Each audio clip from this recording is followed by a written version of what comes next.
noches, bienvenidos. Muchas gracias por estar con nosotros en un programa más de Periodismo en Plural. En esta ocasión, como todos los lunes, tenemos temas interesantes que, por supuesto, son de su agrado, de su interés, por eso los traemos aquí, para que en esta hora pues se desmenuce, se conozcan las posturas, opiniones, conocimientos de nuestros invitados sobre el tema.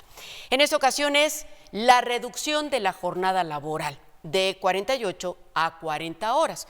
Una propuesta que ya se está discutiendo y que ha provocado una cantidad impresionante de comentarios, de propuestas también, aunque se diga lo contrario, de consecuencias a favor y en contra, en fin, seguro le va a interesar. Y bueno, nuestros invitados de esta noche, pues de lujo, como siempre. Rogelio Ramos, presidente de Canaco Juárez. ¿Cómo está, señor? Muy buenas noches. Muchas gracias por la invitación. Al contrario, gracias por estar con nosotros. Alejandro Sandoval, presidente del Instituto Mexicano de Ejecutivo de Finanzas y presidente de la Asociación Nacional de Abogados de Empresas. Bienvenido, Gracias, Alejandro. Gracias y gracias por permitirme compartir con el buen Rogelio. Al contrario, gracias porque sé que ustedes tienen mucho conocimiento como empresario, como ahora sí que especialista en finanzas, y por eso es que quisimos invitarlos a ustedes, porque nuestro auditorio pues va a tener de primera mano qué sucede con esta disminución o esta propuesta de reducir la jornada laboral de 48 horas, como viene sucediendo actualmente, a 40 horas. ¿Qué significa? Y si ustedes están de acuerdo y si no. ¿Qué te parece, Alejandro, si empezamos con la postura del empresariado? Mira, es un tema muy polémico, ¿eh? O sea, aquí en tu auditorio hay de las favor y en dos. contra. Sí, claro, sí. Yo creo que nosotros los empresarios tenemos que ir emigrando a una prestación de estas, pero no lo podemos hacer así tan repentinamente como nos están proponiendo hacerlo.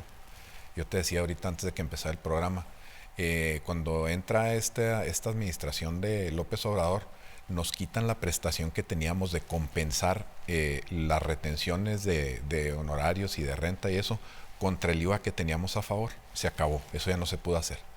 Y luego nos doblaron el salario. Acuérdate que en la frontera el salario mínimo se fue al doble.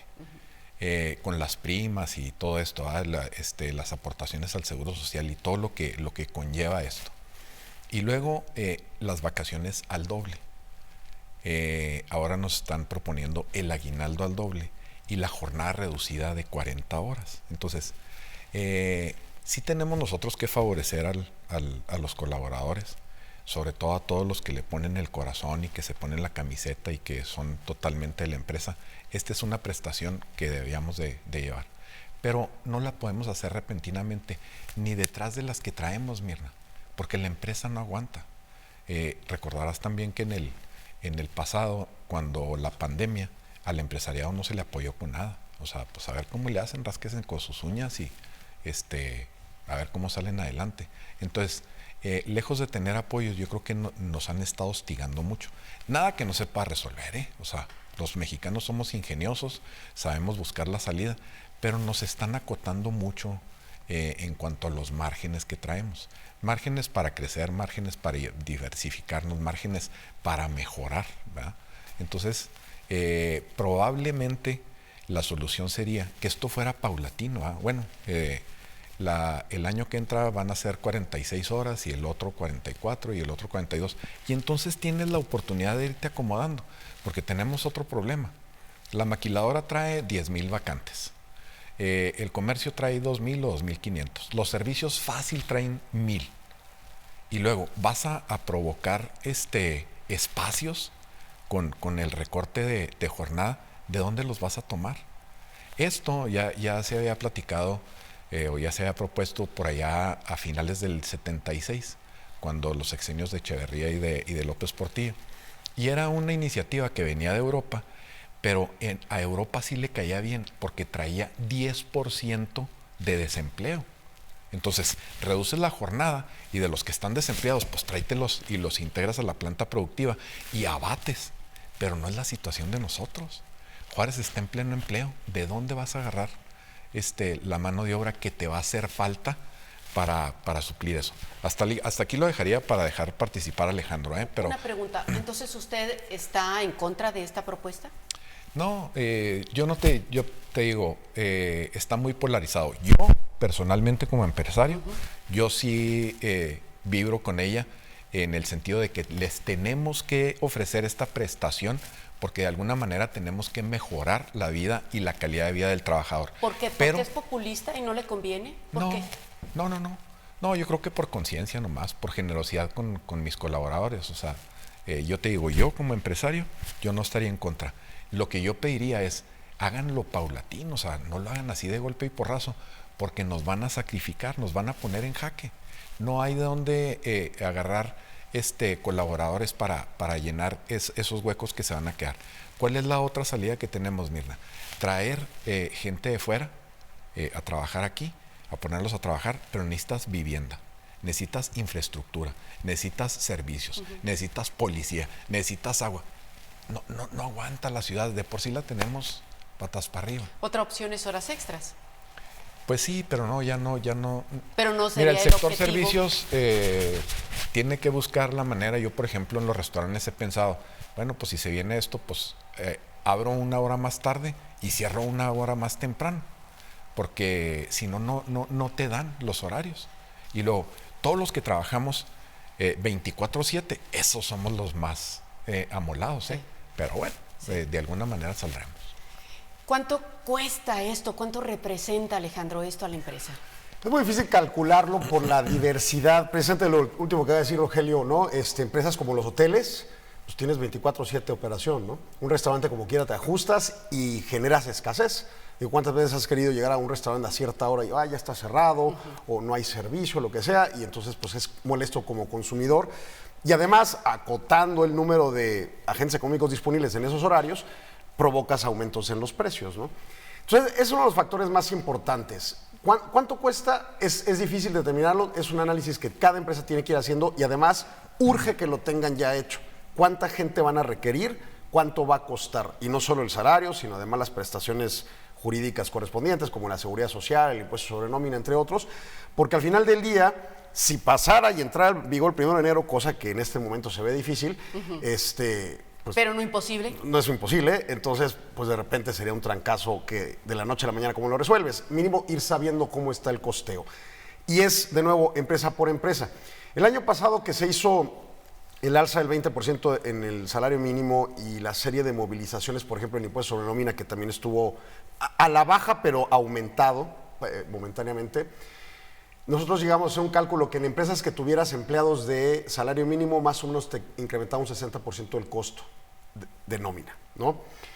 Y entonces, obviamente, eso es un golpe que tiene que eventualmente traspasarse a algún lado. Ahora, también no hay que olvidar que venimos de esta pandemia, que no solo no hubo estos apoyos que se pudieron dar en otros países, sino además tienes la situación de que se generó este ciclo inflacionario grave a nivel global. Muy grave. Y en su caso, obviamente, México no fue excepción. Y apenas vamos ahí medio mejorando, sin que hayamos resuelto el asunto. Y el verbo del Banco de México ha sido muy claro. Esto va a seguir todavía todo el próximo año y nosotros seguimos con las tasas muy altas. Ahora bien, ¿qué implicaciones hay aparte de este mundo laboral? En la parte del presupuesto de ingresos de la Federación trae un componente de deuda muy alto, que también paralelamente va a generar dos vías. Una, un sobregasto del gobierno el próximo año, sobre todo en las obras insignia, y otra, el mismo factor de deuda, presiones a tasas, que va a provocar presiones a la inflación, y lo ha declarado abiertamente los subgobernadores del Banco de México. ¿Por qué? Bueno, son los efectos que te causa esa sobrecantidad de recursos que vas a recibir el próximo año como gobierno, ¿no? Entonces, el gobierno va a ser un factor inflacionario el próximo año por su estructura presupuestaria que acaban de aprobar, ¿no? Y luego encima vamos cediendo muy lentamente en el ciclo inflacionario. Y luego encima vienen esas presiones laborales que, la que es de default el salario mínimo. Es muy probable que suban el 20% del salario mínimo el 1 de enero. Claro. Cantado. El tema del aguinaldo quizá no alcance a pasar. Pero el tema de las 40 horas, como bien dice Rogelio, a mi parecer también es una cuestión necesaria. Quizás es una deuda de 40 años más o menos en términos de los mejores beneficios laborales, pero no han tenido planeación ninguna de estas modificaciones normativas laborales. O sea, han sido a la y se va, de repente lo de las vacaciones, lo del famoso tema de la subcontratación, que fue de repente de una ocurrencia de cancelarla a una regulación maltrecha y cara, y ahora este tema de temas de jornada laboral. Entonces, son cosas necesarias, pero que tienen que implementarse con una planeación para evitar dañar al más vulnerable financieramente, ¿Qué es? que es el más pobre. O sea, la inflación, que ese es el verdadero riesgo a mi punto de vista que puede generar este tipo de temas, es un factor le dicen, es un impuesto, vamos, no se lo pagas a alguien, simplemente son precios que se van elevando, que daña más al que menos tiene. Así es. O sea, si tú tienes un buen ingreso y te sube el supermercado, bueno, pues ni modo, te acotarás en otros gastos y adelante. Pero el que apenas tiene para comer, obviamente no puede darse el lujo de que suban los precios como han venido subiendo. Entonces, traes un ciclo inflacionario alto, traes una presión inflacionaria por gobierno y ahora vas a traerla por materia laboral en múltiples sentidos, como el salario mínimo y este potencial tema de la jornada. Creo yo que son demasiados riesgos que el Congreso no ha aprendido a medir y que no está asumiendo en la perspectiva de planeación adecuada para decir cómo debe de ir. El tema de implementarlo paulatino, el tema de flexibilizarlo, porque la propuesta dictaminada en comisiones ahorita en la Cámara de Diputados dice, redúzcase un día la jornada. Pero lo que se está planteando es que se reduzcan 8 horas, de manera que una empresa pueda amoldar, quizá decirle a alguien, sabes que vas a trabajar 10 horas diarias, pero 4 días a la semana. U otras puedan decir, vas a trabajar 6 días para las 40 horas, ¿no? O sea, hacer ajustes de acuerdo a sus necesidades. Esa flexibilidad pudiera ayudar un poco a la implementación, pero de cualquier forma, pues bueno, está un poco trabado el tema del Congreso, por eso creo que sí se puede empujar un poco la modificación. Y otro de los temas es que dicen, bueno, aprobemos la modificación constitucional, pongamos un transitorio y empujemos la vigencia hacia el 1 de enero del 2025, lo cual pudiera ser también un poco de apoyo. Pero al final del día, los elementos negativos de esto, dentro de una iniciativa positiva, los elementos negativos son las presiones inflacionarias que puedan generar. Y que al final del día, cuando pasen, van a decir, no, pues no es mi culpa, es culpa del gobierno, es culpa... No, a ver, todos tenemos que sumar y entender nuestra implicación en el acto inflacionario, ¿no? Es lo que... simplemente al estarlos escuchando, mi pregunta es, bueno, ¿y si es tan complicado, si no estamos preparados, si esto va a traer un problema mayor de inflación, ¿por qué están convencidos los legisladores, algunos de ellos, de que debe de suceder esto? ¿Dónde está el beneficio? ¿Dónde está el desarrollo para México, para los trabajadores? Si va a ser contraproducente, por lo que escucho. En el corto plazo puede ser contraproducente bajo esas amenazas inflacionarias que algunas ya están vigentes, como la parte de deuda del gobierno. Y obviamente también será algo que se amoldará en la economía en 1 o 2 años, ¿sí? O sea, esta nueva jornada. Ahora, ¿cuáles son los beneficios? Bueno, pues el mayor tiempo libre para las personas con una mejor percepción. O sea, sí hay un beneficio, no estamos hablando de que todo esto es oscuro y negativo. El tema es cómo en un país en vías de desarrollo, con tantos problemas de inequidad, le metes políticas públicas con falta de planeación que pueda provocar más inequidad. Ese es el tema. Pero también estarás de acuerdo que dices, ok, porque obviamente ese es el principal objetivo, o al menos así lo han señalado, tiempo libre para estar en familia, para disfrutar, pero se pone uno a pensar, bueno, a lo mejor si estuviera en otro país en donde ese tiempo libre lo puedo usar en un parque público, con la seguridad que me da estar en un parque público, en una obra de teatro, que aquí ni siquiera tenemos eventos culturales y gratuitos menos.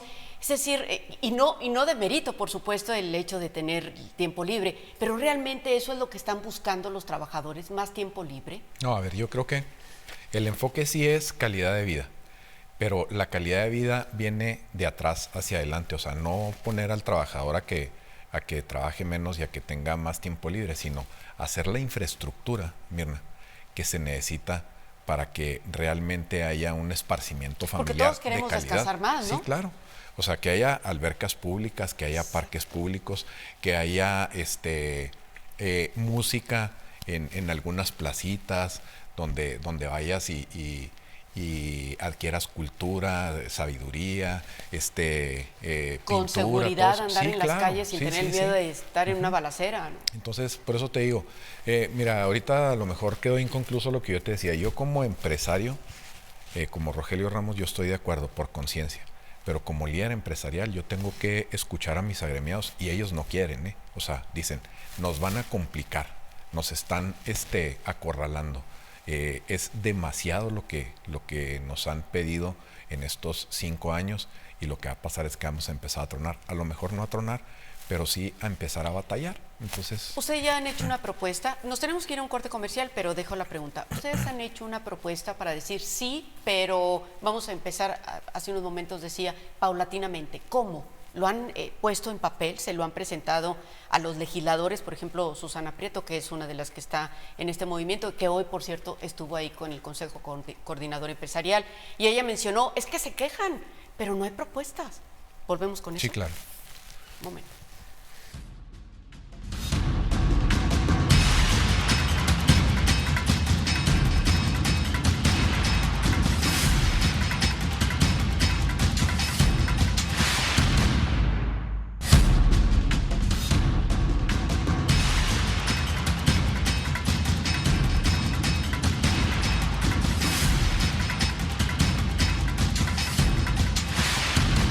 ¿Qué propuesta han presentado? A ver, mira, empresarios? nosotros a través de Concanaco acudimos al Parlamento abierto y había de las más disímbolas opiniones, o sea, tú escuchabas a los sindicatos y pues también tienen razón porque pues ellos luchan por las prestaciones y por los derechos de los Claro. trabajadores y luego te argumentan con antecedentes y con historia del pasado y de las comparaciones de otros países y dices, pues es que tiene razón.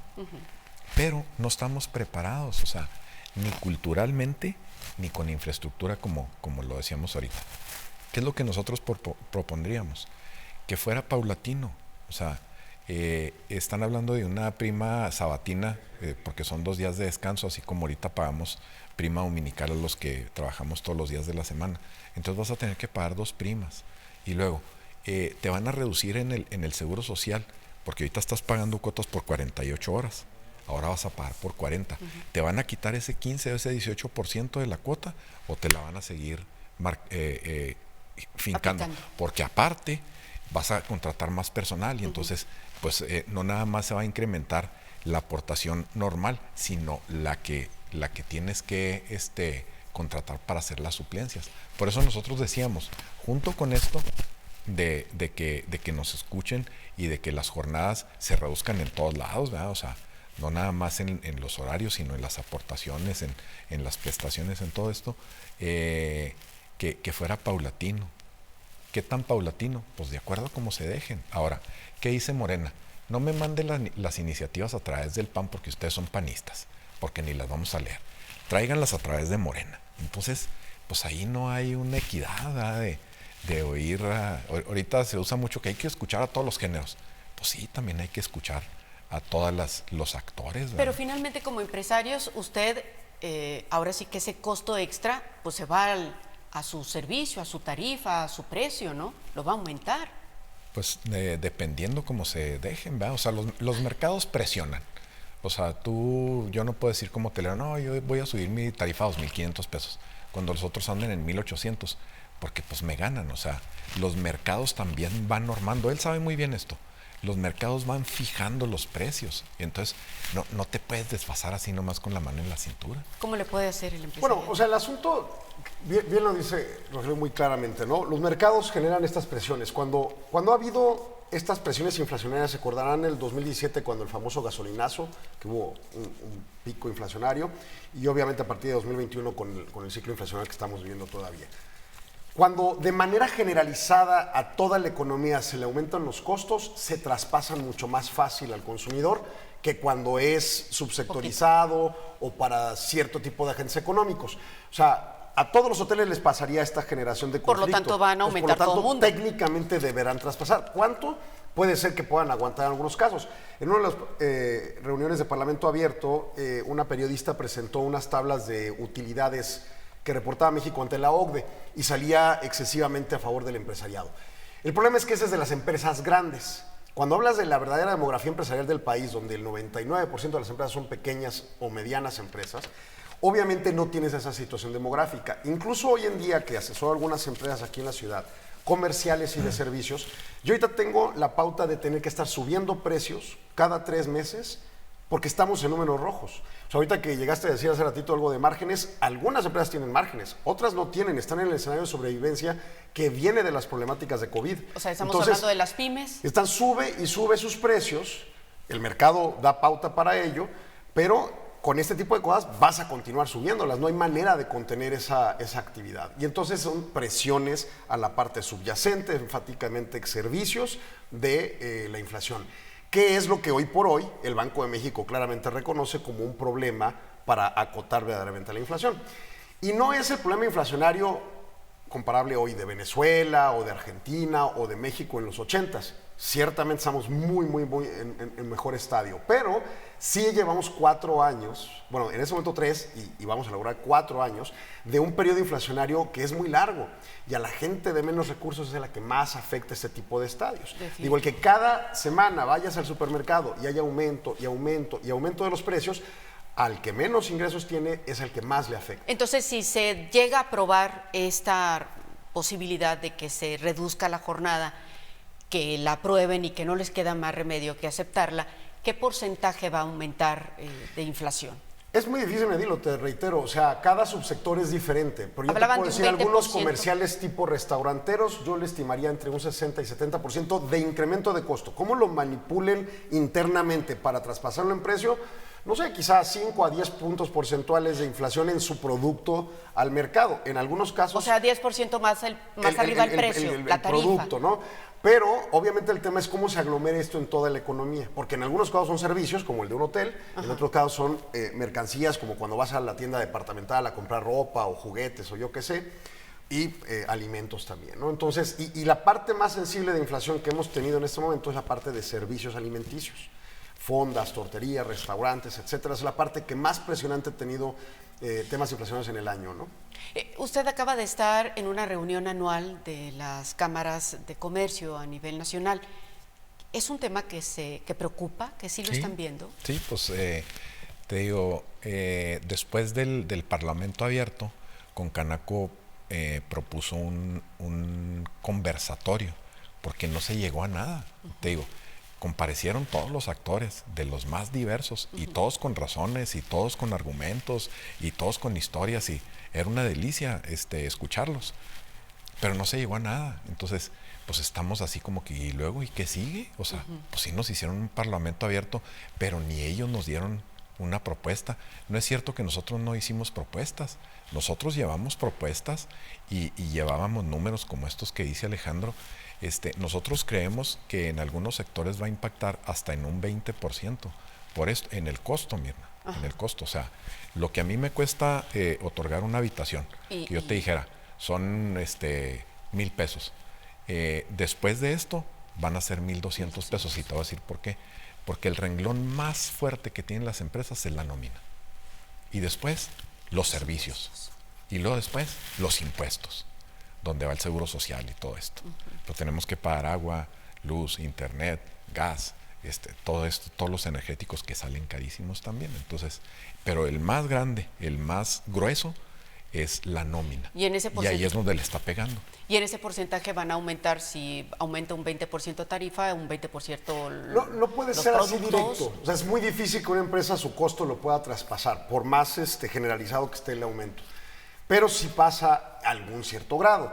Y entonces ese subsector, vamos a decir, hotelería, genera esta presión. Y luego el de restaurantes, esta otra presión. Y luego el de tiendas X, esta otra presión. Y entonces todos empiezan a generar una presión importante en su consumo de precios. Ahora, ahorita que decían en el comparativo de las discusiones de cámaras, o a mí que me tocan las reuniones de abogados y de financieros, el tema hacia el sur es más preocupante. Porque aquí, como quiera, cae mucha inversión y hay mucha oportunidad de negocio. Y eso llega relativamente a compensar un poco las presiones en la oportunidad de subir precios. O sea, está más competida nuestra ciudad, vamos a decir, ¿no? Ellos en el comercio, en Canaco, tienen muy claro cómo la competencia del Paso, Texas les pega, ¿no? Y entonces, pues es más difícil. Pero vete al sur, donde no tienes esa competencia, las presiones son mayores. Entonces, obviamente es un tema que va a pasar en todo el país a diferentes dimensiones dependiendo de la región y de las condiciones de competencia y que no se tiene previsto por parte del Congreso. Ahora, un ausente del Parlamento abierto fue el Banco de México, que debió haber llegado a decir, oigan, tenemos estos puntos a considerar sobre estos temas laborales. Ya lo han hecho saber a través de diferentes conferencias, no con una medida específica, pero sí al menos señalar tantas políticas públicas pro laboral Está bien, pero aguas con los elementos de costo, aguas con los elementos que traspasan precio. Y de nuevo, a mi gusto esa es la mayor preocupación. La parte de beneficios existe, la parte de beneficios se puede brindar con un mecanismo paulatino, con un mecanismo flexible. Y también entendiendo un factor más que de nuevo ahí en el Parlamento una de las cosas que no me encantaron fue esta postura de falta de definición de ciertos criterios, como qué es una micro, pequeña y mediana empresa. Está en la ley. Hay una ley de MIPYMES. O sea, no puede estar inventando, no, pues una es de 30, no, mejor de 20. No, hay una ley que dice que son. Y un INEGI que te mide cuáles son quiénes, ¿no? Entonces, yo creo que ahí sí como que hay una cierta omisión de datos para que comprendan claramente que esta ley, que la vienen mucho de la manera de expresarse los legisladores que tienen la iniciativa, en términos de la necesidad de mejorar las condiciones de los trabajadores, es hacia empresas grandes. Y no se dan cuenta que la implementación es, a la gran mayoría, empresas muy pequeñas, que de nuevo, yo no veo que vayan a cerrar, pero sí veo que van a tener tantas presiones en costos que decantará hacia un problema inflacionario. Cuando se vino el aumento de los salarios tan alto que tuvimos en años anteriores, ¿se desencadenó una inflación, es lo que estamos viviendo ahora, o no ese es el motivo, o se pudo controlar? Es que es una mezcla de muchos elementos. Es muy difícil pensar en un dato inflacionario como lo que estamos viviendo ahorita, que ahorita anda como en 4.20%, y pero creer que solo es un de 8% origen. Porque siguen altísimos No, los estuvimos precios. en 9 en algunos momentos. Sí. Ahora, el dato en sí mismo es un promedio ponderado de todos los productos. No quiere decir que todos estén en esa tasa. O sea, algunos están mucho más altos y otros mucho más bajos, ¿no? Pero el punto en concreto es imposible determinar que el dato de ahorita devenga de un solo factor. Realmente devienen de múltiples. O sea, tenemos, por ejemplo, datos inflacionarios en Estados Unidos de sus productos exportados, los cuales nosotros importamos, y pues de alguna manera han venido bajando de manera súbita los precios estos últimos 6 meses. Sin embargo, hace un año andaban en 10-11%, entonces importábamos inflación, básicamente. Ahora ha venido convergiendo a la baja, pero otros elementos internos del país ha provocado que los precios estén altos. Entonces, es una mezcla, ¿no? Oye, la pregunta expresa, ¿las alzas en salario mínimo han generado inflación en el país? Sí, seguramente en alguna dimensión inferior, contra otros contextos como el tema de los microcomponentes y de los cuellos de botella que se generaron en la pandemia, ¿no? O sea, de nuevo, son elementos que se mezclan y que es muy difícil detectar como que el peso específico de cada uno de esos elementos, ¿no? Pregunto esto porque de lo que nos acordamos en las administraciones anteriores, no esta con Morena, sino las otras, del PAN, del PRI, siempre mencionaban que si aumentaban los salarios iba a aumentar la inflación. Y vemos que aparentemente no sucedió. Hubo un estudio del Banco de México de 2007-2008 que lo determinaba así. Bueno, estas alzas que vienen desde 2016, no solo desde 2019, sino las alzas desde 2016 que se vienen desarrollando, y particularmente la que nos impactó aquí al doble, ciertamente no generaron esos impactos inflacionarios que prometía aquel estudio. Entonces, obviamente algo cambió o estaba mal el estudio, pero ciertamente es imposible pensar que el factor de un elemento de movimiento de costos no genera un impacto en precios. O sea, si llámese salarios, llámese en general cualquier otro elemento de nómina, o de tus costos de maquinaria de equipo, o de tus costos de impuestos, cuando tu empresa tienes este aumento constante de costos, eventualmente tienes que decantarlo en precios. No te lo puedes quedar porque no es... O sea, olvídate que ya dejes de ganar dinero. O sea, si no te alcanza ni siquiera para cubrir los costos, ¿cómo le haces para sobrevivir? ¿No? Claro, pierdes y pierde la fuente de trabajo y te quedan sin trabajo. Yo te pongo otro ejemplo. Mira, yo creo que en aquel momento cuando se aumentaron los salarios al doble, la economía estaba tan fuerte y tan sólida que haz de cuenta que la economía fuera esta silla. Y yo estoy aquí y luego Alejandro se me sienta aquí y tú te me sientas acá. Y está tan fuerte y tan sólida que no pasa nada. ¿Sí? Por eso no se manifestó no repercutió en el alza de precios. Pues ya tengo a Alejandro aquí, te tengo a ti acá, el camarógrafo acá y el de maquillaje acá, y todavía le vamos a sentar otro. Ahora sí ya está muy difícil. Mira, yo pienso, yo no estaba muy de acuerdo cuando aumentaron el salario. Yo sí pensaba así como Alejandro que lo que decían los estudios, que iba a ser fatal, una fatalidad, por lo que nos venían diciendo los otros gobernantes. Pero no pasó nada. Y entonces cuando no pasa nada, yo dije, ¿por qué alguien más no se había atrevido? porque Fox quería, pero tenía este temor, ¿verdad? Y luego Calderón también quería, pero y si descompenso la economía, y economista, y egresado de ¿Y no Harvard, y estamos quién sabe qué. en un panorama similar? ¿No es lo No mismo? derivado del aumento de salarios. Yo te hablo de hace 4 años cuando se aumentó al doble y que todos estábamos temerosos. Yo te pongo otro ejemplo. Mira, por ejemplo, en el buffet del hotel, con los salarios al doble, y yo le decía a mi hermana, no le aumentes. No, es que no vamos a salir. No, y le hablé a David Alamillo y le hablé a Carlos Murguía. Oye, ¿qué van a hacer ustedes? No, pues no queremos aumentar. ¿Pero por qué, Mirna? Porque las tendencias se hacen costumbres y ya veníamos de una costumbre de estandarizar los precios y mantenerlos. Los honorarios que cobraba Alejandro eran los mismos de hacía 10 años y seguía siendo el mismo servicio. ¿Qué pasa con las tendencias estas?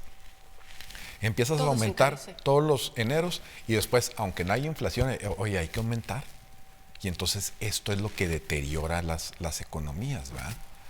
Ahí es donde te digo que pues, necesitamos bases de cultura y de sabiduría para conjugarnos con este tipo de medidas y poder ir transitando de manera sana, ¿verdad? O sea, sin deteriorar la economía de los que menos tienen, como dice Alejandro, y sin desestabilizar lo que es la economía del país. Entonces lo que entiendo es que en estos momentos no tenemos las mismas condiciones de cuando empezó a aumentar el salario. No sé qué diga Alejandro, yo no creo. Hay condiciones cruzadas. O sea, está una situación más endeble por múltiples factores volátiles en el mundo, nada más los políticos. Pospandemia, tema la política de Estados Unidos, tema la política en México, tema la guerra comercial de China con Estados Unidos, las guerras militares que están en el mundo. O sea, hay muchos elementos de como que muy escabroso, ¿no? Por otro lado, esa misma situación de la guerra comercial de China con Estados Unidos nos está dando un beneficio con el famoso tema del nearshoring, que si bien no ha llegado pleno, ciertamente provoca mucha derrama económica en inversión de construcción o residencial por los parques industriales que se hacen en el país. Entonces, por ahí, ese elemento, muy similar a lo que ocurrió en 2016, 17, 18, cuando llega el aumento al doble de 2019, de alguna manera la inversión provocaba ese escenario de oportunidad de competencia y compensó relativamente el escenario de presiones inflacionarias. El asunto es, de nuevo, seguimos en ciclo inflacionario. Viene presiones inflacionarias por la deuda del gobierno. Como decía, y agrégale otra cosa más. Y súmale los temas laborales, que son varios. A mi gusto, traes varios elementos que traen conflicto, ¿no? Ok, bien. Nos vamos a ir a un corte comercial y regresamos para seguir platicando.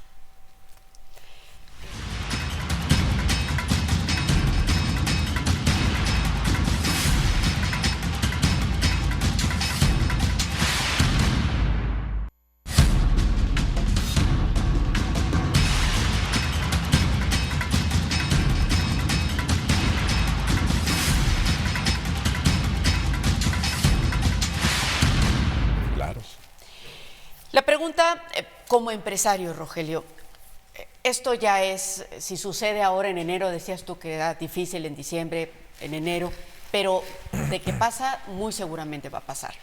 ¿Ya tiene planeado qué hacer? ¿Cuántos trabajadores más va a tener que necesitar? ¿Es posible que los obtenga o tendría que ser horas extras? ¿Tiene planeado eso? Bueno, es que hemos platicado, todavía, si un plan sólido le vamos a dar por aquí, todavía no. Como estamos en la incertidumbre de que si será o no será y cómo vendrá, pues estamos así nada más a la expectativa. Pero mira, una de las cosas que deberemos de hacer, es hacer a los colaboradores multifuncionales. Okay. ¿Sí? Uno. Y luego, otro, recortar horarios. Por ejemplo, en la recepción, no puedo recortar horarios porque son las 24 horas. 24/7. Pero tengo 2 chavos en cada turno.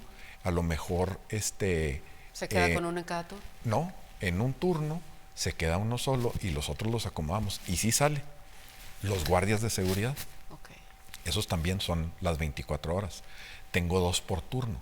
Entonces, a lo mejor va a haber una hora de la tarde donde no hay, donde está el personal, que está mantenimiento, que está el bellboy, que están todos ellos, que dejemos descubierto.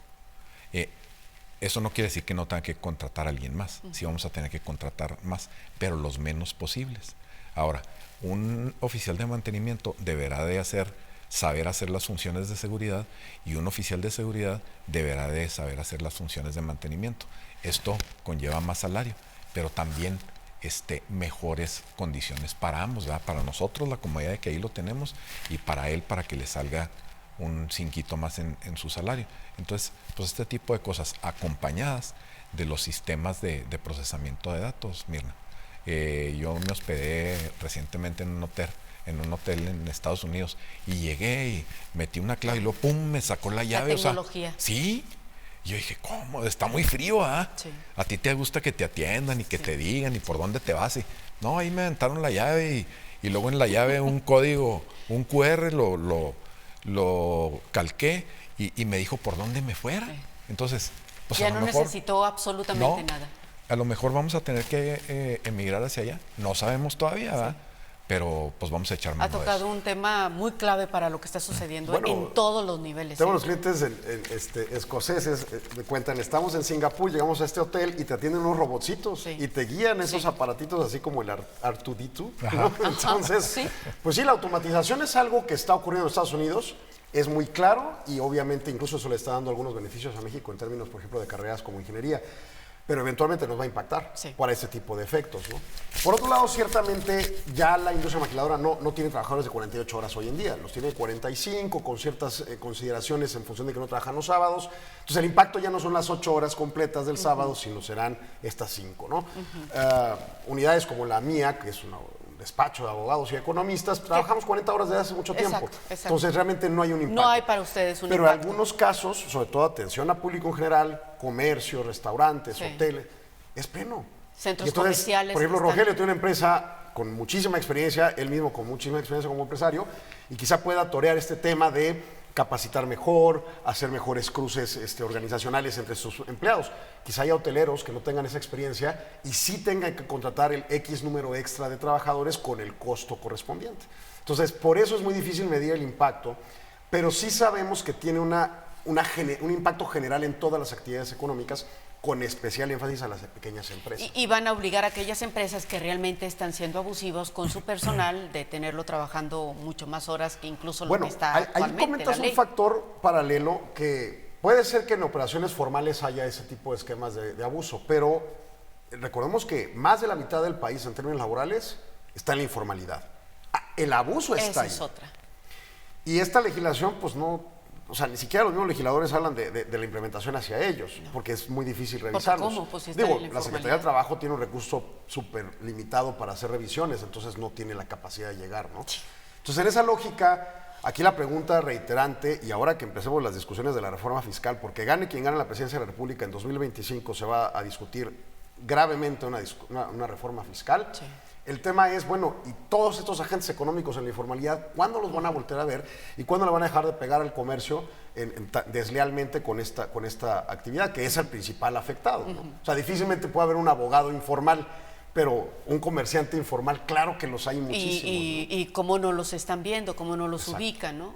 Aunque ahora a través de Facebook, a través de las redes sociales, por ejemplo, pues se da una infinidad de comercio informal. La pandemia disparó considerablemente este tipo de actividad. Sin embargo, también escuchábamos a la diputada Susana Prieto decir, ya no es posible que los trabajadores tengan que aguantar 12 horas, por ejemplo, en una tienda departamental, cerrar a las 11 y todavía quedarse a limpiar el piso, así lo dijo tal cual, hasta las 12 de la noche. O sea, no es posible ya. Esto también va a obligar a aquellas empresas a entrar a estos formatos de no solo reducción, sino realmente cumplir con la ley. Mira, el cumplimiento tiene que ver con obviamente está la parte de conciencia, de que hay empresarios conscientes y ejercen su función jurídicamente cumplida, pero también está la parte de la autoridad. De nuevo, insisto, la Secretaría de Trabajo y de pláticas directas con el delegado federal, con la parte estatal correspondiente, la capacidad presupuestaria está muy limitada. ¿Cómo les pides que revisen a 45,000 empresas, según INEGI, aquí en Ciudad Juárez, cuando tienen un presupuesto para revisar 100 empresas máximo al año? Claro. O sea, es una dimensión gigantesca de no revisiones. Entonces, tendría que ser limbo, ¿no? La voluntad y la conciencia de cada empresario. Exacto. Claro, cada vez hay formas indirectas, ¿no? Por ejemplo, con la maquiladora, la parte fiscal, el SAT la tiene muy controlada porque le dicen, bueno, tú no puedes darle compras de proveeduría a quien no esté en cumplimiento de sus obligaciones. Y entonces hay ciertos mecanismos en los que la parte fiscal tiene como revisar a terceros haciendo fiscalizador a la maquila específicamente. Bueno, en esta materia laboral habrá que ver si también crean mecanismos similares. El tema es que luego también se convierte en un problema de sobreregulación por parte de los agentes económicos y sobrecargan cumplimientos de requisitos y demás. Y bueno, habrá que verificar la viabilidad. Pero lo cierto es que el cumplimiento, digo, quizás Susana tenga razón en algún caso que conozca particularmente, pero el tema es que el cumplimiento también lo tenemos que forzar los mercados en términos de decir, oye, yo voy a un restaurante y me doy cuenta que tienen esclavos, pues ya no vuelvo a hacer restaurante, claro, ¿no? Claro. O los esclavos se van a otro lado, Mirna. Mira, O también. Yo pienso que sea, esto ¿es es un difícil mito. eso? No es cierto, no es cierto. Los mismos muchachos saben hasta dónde deben de contribuir. Ahora, yo no descarto que alguien diga, no, yo me quedo jefe y le doy, porque hay muchos chavos así. Pero a esos tú los remuneras de otra manera. Okay. O sea, el día que te piden un día, O se sea, los gratis das no se quedan. No. No estamos, en Ciudad Juárez no estamos en esas condiciones. Y yo volvería a lo mismo que te dije en un inicio. Los mercados presionan. Le empiezas a dar café cargado a un colaborador o empiezas a abusar de él y se te va mañana. Porque tiene trabajo con mejores condiciones en otro lado. Las nuevas generaciones Claro, sí, los todos. anteriores somos un poquito más Bueno, aguantadores. a lo mejor. Pero mira, a ver, si a ti te forzaran a hacer este programa y luego salir a reportear y luego a editar y luego te hablan del 44 o del 7 o el que te y te ofrecen mejores condiciones, ¿a poco no les vas a decir? Ahí les dejo Bueno, su hay una trabajo. rotación en el Claro. periodismo. Sí, Ahí sí. es difícil encontrar, Esa es la compañeros. presión de los mercados, o sea, no Ya siento, eres están en todos absoluta. lados. Hace unos momentos que hablaban de la maquiladora. ¿La maquiladora qué dice? ¿Sí? ¿No No, afecta? ellos también.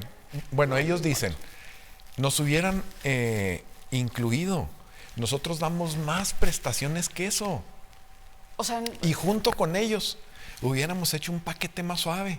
O sea, ¿por qué nos quieren pero la obligar a maquiladora algo? tiene lana, ¿no? No, bueno, pero aparte son generosos, Mirna. O sea, todas las prestaciones que les dan, el transporte, los alimentos, las becas, los uniformes, Pues todo sí, esto. son generosos porque les conviene, pues tampoco están aquí de... No, y por las presiones del gente. mercado, por lo mismo. O sea, tienen 10,000 vacantes, pues necesitan subsanarlas y hay que pagar por ello, ¿no? Así es el Pero mercado. esto no ha provocado que las grandes corporativos digan, ya no vemos a México porque nos están encareciendo, no, porque nos están obligando. pero ya no lo van a ver con la ventaja que la veían, ¿eh? O sea, hay ahorita otros mercados más ventajosos como Tailandia, Vietnam, Porque China ya se vinieron para acá, ¿no? Sí, no, pero el polígono ese que está a mediación, Malasia, Vietnam, Singapur. y no Singapur no, y Tailandia. Tienen condiciones insuperables. Sí, pues como estaba México hace 30 o 40 años, mira, así están. Entonces, ¿qué va a pasar? Pues que uno y que otro se va a ir para allá. O sea, perdemos atractivo, sí, perdemos atractivo.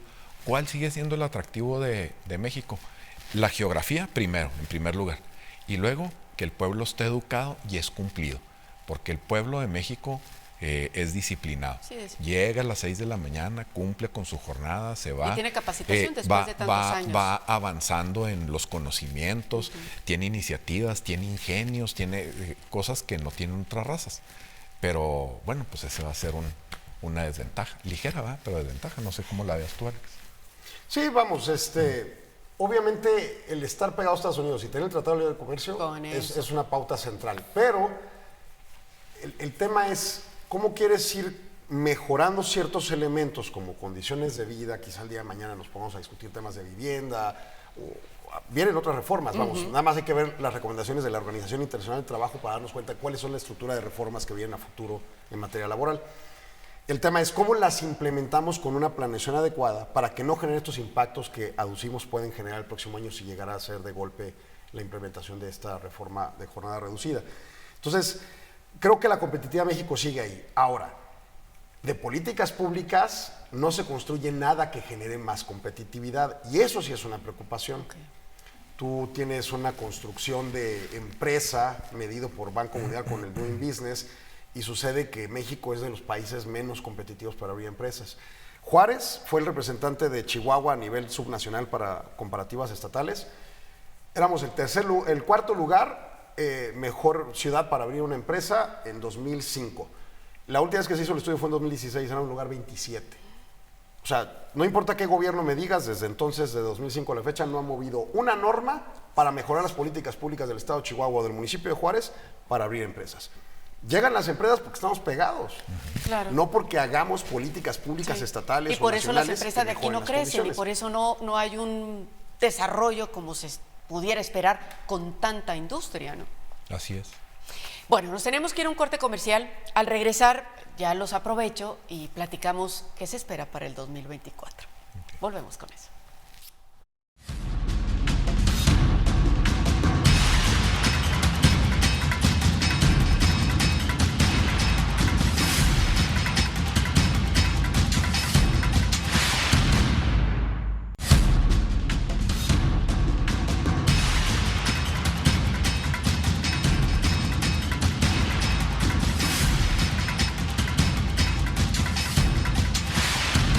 ¿Qué nos espera para el 2024 económicamente hablando?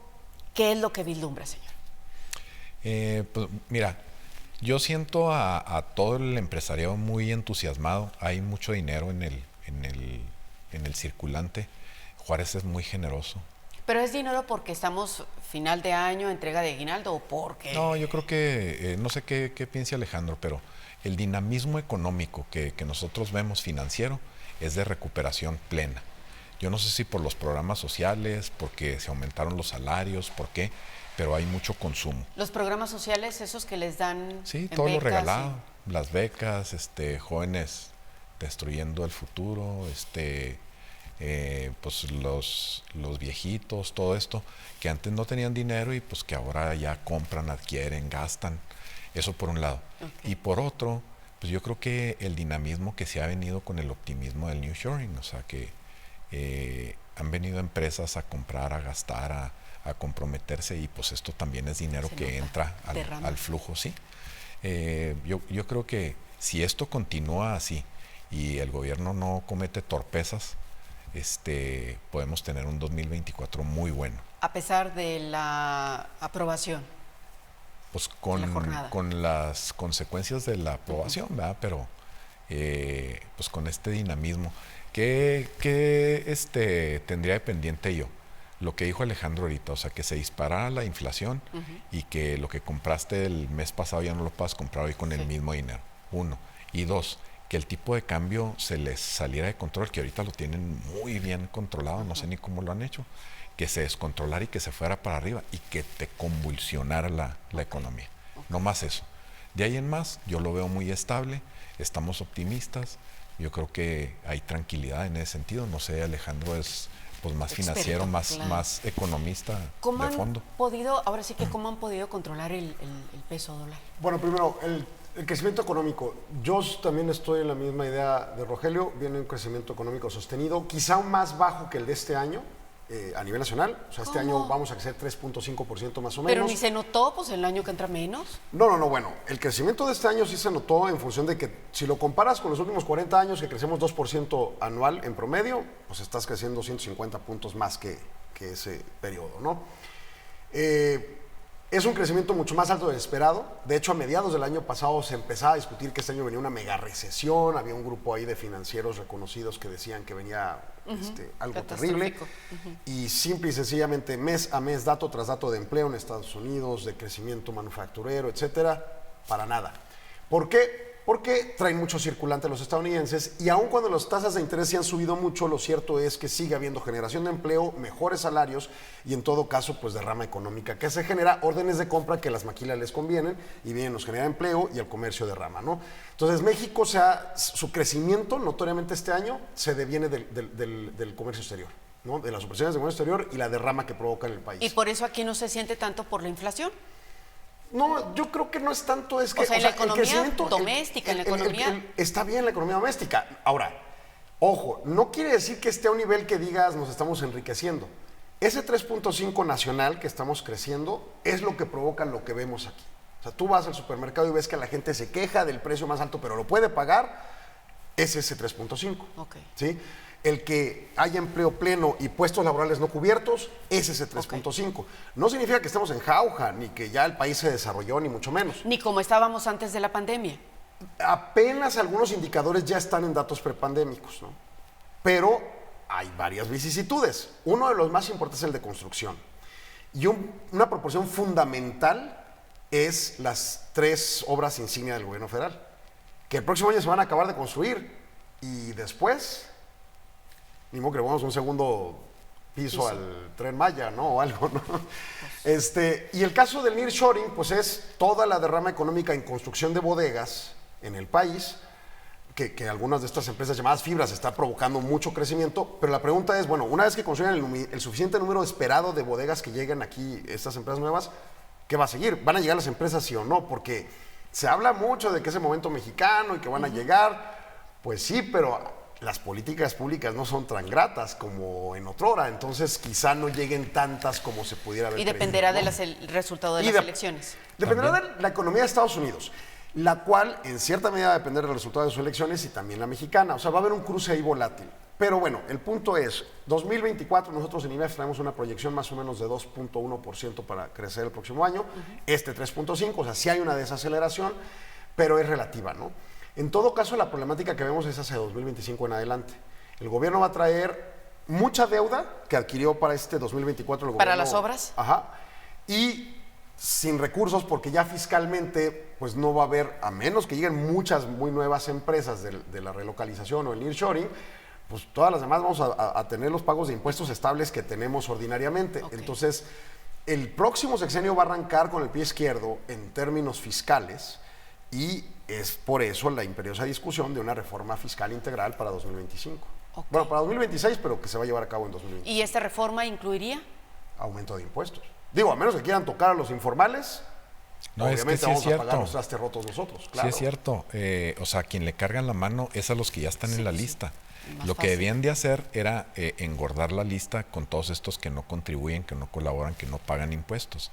Pero nadie se ha atrevido. Así como nadie se atrevía a subir el salario, nadie se ha atrevido tampoco a meterlos al redil. Y a invitarlos y a capacitarlos, Mirna. O sea, sí es bonita la formalidad. Sí, nada más que... Cuesta. Sí. Cuesta, exactamente. Cuesta. Y en relación a la ciudad, particularmente Ciudad Juárez, mi percepción, no sé, se ha encarecido mucho la ciudad, sobre todo lo que es renta, venta de propiedades, casa, terrenos, se ha encarecido. ¿Esto nos beneficia, nos afecta? Es lo que decía Alejandro. Quien más ha sufrido es la construcción, o sea, quien más ha sufrido el alza de precios. Entonces, sufre la construcción y por ende se disparan las rentas y las ventas de casa y todo esto. Y luego, aparte, ha sido tan lenta la construcción que ya lo alcanzó la demografía, entonces ya empieza a haber déficit de casas. No sé si recuerdas en el sexenio de Fox y de Calderón que se hicieron casas a lo loco y después había sobreoferta de casas. Abatieron el déficit, pero después cayeron en otro problema. Ahorita como que ya nos alcanzó otra vez, no sé qué piensa Alejandro, pero de ahí se deriva el alza en las rentas y en las propiedades. Pero hay muchas casas abandonadas que no se han recuperado. Sí, pero que no se rentan, que legales. nadie las quiere. Sí. También hay una convergencia en cierta medida en políticas públicas entre el sexenio anterior federal y el actual en términos de buscar inducir a las ciudades a crecer verticalmente, y Juárez no es la excepción. Entonces eso también ha inhibido un poco el espacio, oportunidad de las desarrolladoras de querer crecer hacia arriba, de crecer a los lados. Entonces, bueno, hay algunos impases, ¿no? Pero lo cierto es que ahí hay un escenario de oportunidad en donde también, conforme otras desarrolladoras vean que hay oportunidad en Ciudad Juárez de crear este escenario de nuevas casas, pues van a empezar a llegar competencia y eventualmente podrá bajar los precios, o al menos contenerse, ¿no?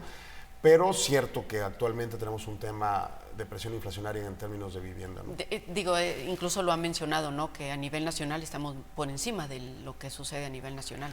Y es que aquí sí hay construcción de residencia, leve, muy limitada, pero hay partes del país donde ni siquiera hay demanda.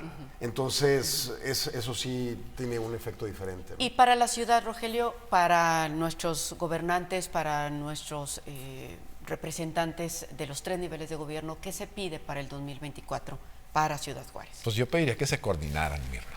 Para empezar. Mira, si nosotros 3 tenemos una empresa y tú vendes y yo compro y el señor administra y tú vendes lo que yo no compro, y yo compro lo que tú no vendes, y el señor medio trata de administrar, no sale el negocio. O sea, como que tú me tienes que decir qué es lo que te está pidiendo el mercado para yo comprarlo, y luego entre los dos ir a decirle a Alejandro cómo se está moviendo el mercado para que él pueda administrar y sacar mejores costos y hacer descuentos de alguna manera creativa para desplazar.